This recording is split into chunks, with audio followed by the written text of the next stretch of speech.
दोस्तों, एक बात मुझे बताओ। हमारे देश में तेल को लेकर संकट है। हमसे अपील किया जा रहा है कि पेट्रोल डीजल का इस्तेमाल कम करें।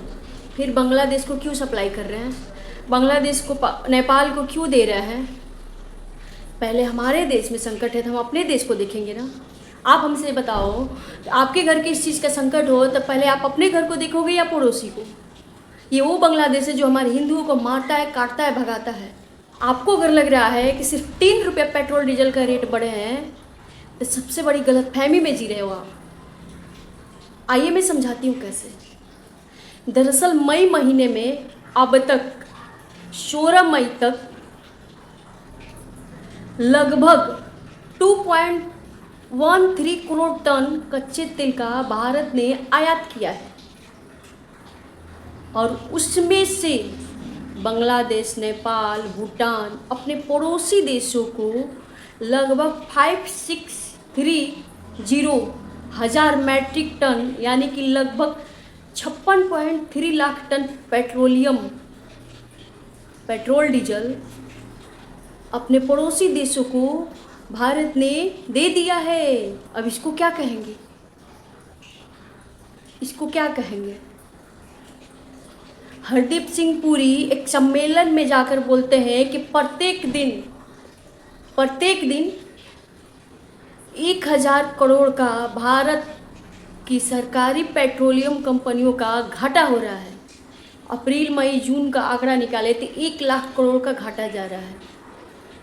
ये आपसे क्यों छुपाया गया था? अचानक क्यों आप पे ऊपर सारी देशभक्ति थोप दिया गया? क्यों? क्योंकि सबसे ज़्यादा ज़रूरी चुनाव था और ख़ासकर बंगाल की चुनाव। जैसे ही चुनाव ख़त्म हुआ सारी देशभक्ति आपको ललकारने लगी है और आपको लगता है कि सिर्फ 3 रुपये लीटर बढ़ा है तो नहीं, इस घाटे को भरपाई करने के लिए लगभग 1 साल तक, जब तक कि दूसरा कोई चुनाव ना आ जाए, किस्तों में 3 रुपये, 5 रुपये, 2 रुपये किस्तों में लगभग 20 से 30 रुपये लीटर पेट्रोल और डीजल का रेट बढ़ने वाले हैं। ये लिख के रख लो। एक तरफ ये महामानव कह रहे हैं कि 1 साल तक सोना मत खरीदो, दूसरी तरफ 10 से 15% इम्पोर्ट ड्यूटी बढ़ा दी गई है सोने पे। अब आप बताओ, जो छोटे सुनार है, जो छोटे दुकानदार है, जो छोटे कारीगर हैं, क्या उनकी दुकान चल पाएगी? सोना खरीदना मना कर दिया, लोगों ने मान गया, सोना खरीदेंगे नहीं तो उनकी दुकानें कहाँ से चलेंगी? दूसरी चीज़, वो इतने हैवी इम्पोर्ट ड्यूटी प्रेफर कर पाएंगे? नहीं। ऑटोमेटिक छोटे लोगों की दुकानें बंद हो जाएगी, ये कारीगर भूखे मरने लगेंगे, उनके परिवार, बाल बच्चे सब भूखे मरने लगेंगे। और 1 साल बाद उनके गुजराती मित्र को, जो झारखंड, छत्तीसगढ़ और मध्य प्रदेश के सिंगरौली ज़िले में लगभग 19,000 टन सोना का खदान दिया गया है, उस सोने को मार्केट में आने के लिए ज्वेलरी रूप में बनकर 1 साल तो लग सकता है। 1 साल आप इंतज़ार कर लो। 1 साल बाद आप देखोगे इनके पूंजीपति मित्रों का दुकान देखने को मिलेगा और आप सोना खरीदना 1 साल के बाद। तब तक सारे छोटे छोटे सुनार, दुकानदार, कारीगर बेचारे, उनके परिवार का क्या होगा? भूखे मरेंगे। एक तरफ ये सरकार कहती है कि आप इलेक्ट्रिक व्हीकल यूज करो, जानते हो इसके पीछे की सच्चाई क्या है?